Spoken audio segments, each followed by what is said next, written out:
Nous allons imaginer qu'au début des temps, il n'y a rien. Rien n'existe sur la Terre. Et rien n'existe dans l'univers. Tout est neutre. Il n'y a absolument rien qui existe. Nous voyons par exemple un aspirateur énorme en train d'aspirer tout ce qui existe là. Tout ce que nous connaissons, tout ce que nous voyons. Et qu'il n'y aurait plus rien du tout. Plus un parfum, plus une lumière, plus un objet, rien. Neutre, complètement neutre. Et puis, à un moment donné, il y a une forme, encore une fois, je vous donne une image, immense, qui représente rien, et à un moment donné, cette force-là pense. Et au moment où elle pense, elle éclate. Elle éclate en couleurs. Et d'elle va sortir 3 couleurs, qu'on va appeler les couleurs lumière, qui sont le rouge, le jaune et le bleu. Donc, de quelque chose de neutre, qui n'a rien du tout, à un moment donné, une force se développe, une force qui pense, et c'est l'éclatement. Et par ces 3 couleurs-là, justement, ces 3 forces-là, qui viennent de partir, il y a 3 énergies qui sont là, présentes. Une force, comme je dis, du départ, pensante, une force qui sent, et une force qui va agir. Et voilà ces 3 forces-là qui sont parties, qui ont coulé comme un torrent, qui a dévasté tout, mais ici c'est le contraire, c'est la vie qui éclate, par 3 puissances, pensante, sentante et agissante. Et les 3 couleurs représentent ces 3 forces-là. Alors maintenant, on peut faire une autre image et voir que l'univers, tout compte fait, était semblable à un œuf immense. Et là, c'est facile pour nous de refaire l'image. Nous voyons un œuf immense avec un noyau, le jaune. Nous avons tout ce qui va entourer le jaune de l'œuf et que nous allons voir que c'est une force sentante. Et nous allons l'imaginer, nous, qu'elle a la couleur bleue.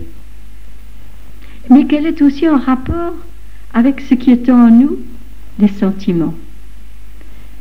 Le noyau, c'est la force pensante. C'est là que ça se passe. On pense. Nous avons à l'intérieur ce qui va entourer ce jaune, une force sentante. Et c'est au niveau de notre plexus que nous allons sentir les choses. Et puis nous avons la coquille de l'œuf, de cet œuf immense. Et ça, c'est la force qui agit, qui travaille. Et c'est ce qui se passe encore en nous. 3 choses avec lesquelles nous allons travailler tout le temps. Tout le temps, et que nous allons retrouver aussi dans la nature. Nous allons le retrouver d'abord, comme je viens de dire, en nous-mêmes. Au niveau de l'œil, c'est exactement la même chose. Nous avons la pupille, nous avons l'iris, et puis nous avons tout autour de l'œil, la partie blanche. C'est 3 composantes encore. Dans chacune de nos cellules, il y a le noyau, il y a toute la partie aussi qui va entourer ce noyau, le protoplasme, et puis nous avons la membrane. Donc 3 forces dans chacune de nos cellules. Depuis le départ, 3 puissances sont parties, 3 couleurs sont parties. Et elles sont en nous présentes. Ça, c'est formidable. Et nous allons les retrouver tout le temps, ces 3 forces. Comme je dis, bon, si je prends un exemple d'une graine, la graine, elle est là. Bon. Tant que je ne l'ai pas mise en terre, elle ne va pas bouger. Mais dès que je la mets en terre, qu'elle reçoit la chaleur, qu'elle va recevoir l'eau qui lui convient, elle va pousser, elle va germer et elle va aussi émaner ces trois forces-là. Parce que nous, évidemment, ne pouvons pas voir qu'une plante va penser, mais le fait qu'elle pousse, elle pense à sa façon, bien sûr. Elle sent. Et c'est pour ça qu'elle a envie de grandir. Donc, et elle agit pour le faire. Et en plus, elle va émaner des couleurs formidables. Et c'est ça que nous voyons autour de nous, de si belles couleurs dans toutes les plantes, dans toute la végétation. Si nous reprenons maintenant au niveau de l'œuf que nous connaissons, le petit œuf, et qui à un moment donné, quand il est couvé, ce petit œuf, va aussi travailler ces trois forces-là, et il va sortir un petit poussin, qui lui, au fur et à mesure qu'il va grandir, va prendre des couleurs différentes. Nous avons un arbre, on dit, oh là là, l'arbre, au printemps, il est encore bien dégagé, il est nu. Pourrait-on dire, mais il y a cette force-là qui travaille, qui pousse. Il ne va pas nous dire qu'il pense, l'arbre. Mais pourtant, nous autres, on sent qu'il y a quelque chose à travers cet arbre. Il y a cette vie-là, qui est là, qui pousse, encore une fois, par l'agir, mais en même temps, l'arbre est sensible. On sait maintenant qu'ils réagissent à ce que nous leur disons, ce que nous leur faisons. Donc, ils sentent. Et pourquoi est-ce qu'ils n'ont pas aussi une force qui pense? Et c'est pour ça qu'un arbre, à un moment donné, qui est là, apparemment sans vie, va aussi commencer à bourgeonner, à faire des fleurs, à faire des feuilles, à faire des fruits, avec des couleurs de toutes les sortes. Alors, si nous en revenons, comme je dis, à nous-mêmes, chaque petite cellule de notre corps a des couleurs. D'abord les trois forces qui sont là et toutes les couleurs qui sont là. Mais alors, bon, si je reviens maintenant au début, quand ces trois couleurs-là sont passées, qu'elles ont commencé à couler, elles ont pris une direction bien définie. Elles savaient, comme on pourrait dire, où elles allaient. Et voilà qu'à un moment donné, entre elles, il y a eu un mariage. Et c'est ainsi que le rouge s'est marié avec le jaune. Et on a eu l'orange. Et en effet, le rouge et le jaune ont fait un enfant. Et l'enfant est au milieu. C'est l'orange. Et puis, il y a eu un autre mariage. C'était le jaune avec le bleu. Donc, des trois couleurs de base. Et il y a eu le vert.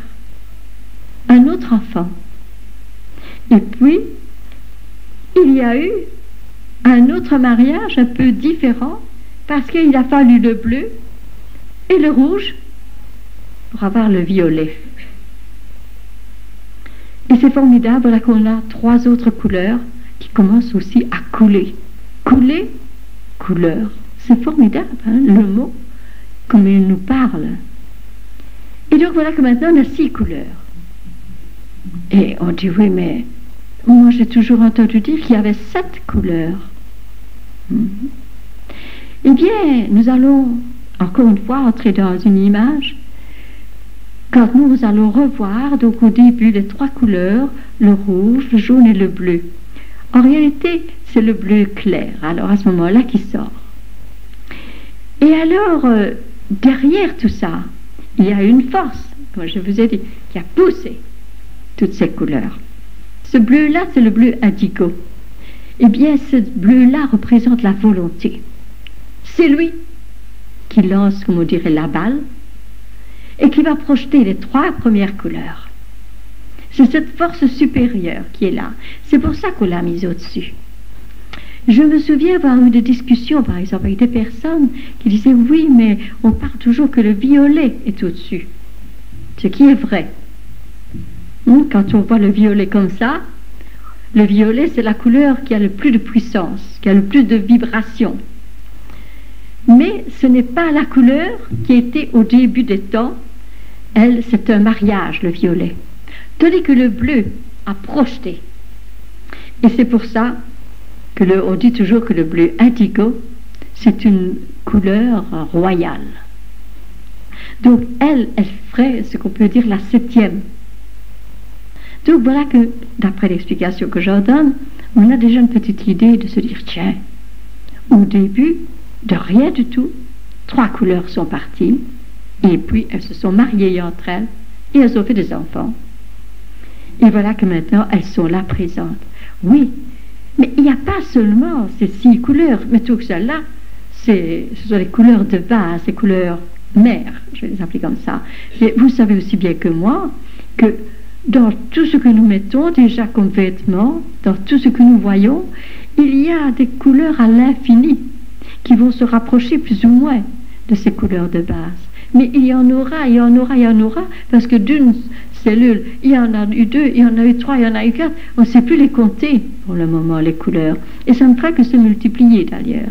Mais n'importe que c'est toujours sur celle-ci qu'on devra faire un travail, parce que celle-ci, c'est comme elle sort directement du soleil. Quand vous prenez un prisme et que vous le mettez, ou un cristal, devant le soleil, vous avez les couleurs comme ça, exactement.